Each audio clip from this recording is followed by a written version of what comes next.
அனைவருக்கும் எனது அன்பான வணக்கம்.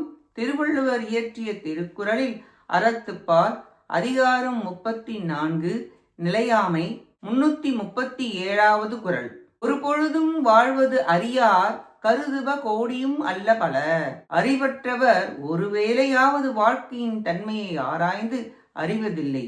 ஆனால் வீணில் எண்ணும் அளவோ ஒரு கோடியும் அல்ல மிக்க பலவாகும்.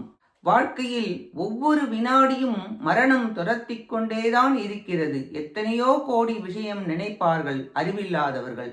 வாழ்வது அறியாதவர். கனப்பொழுதும் நிச்சயம் இல்லை. எந்த நிமிடமும் எதுவும் நிகழலாம். வாழ்வது உடம்பும் உயிரும் கூடி நிற்பது. கன நேரம் கூட உன் கையில் இல்லை. நிலையில்லாத வாழ்க்கை, இதை புரிந்து கொள் என்கிறார்.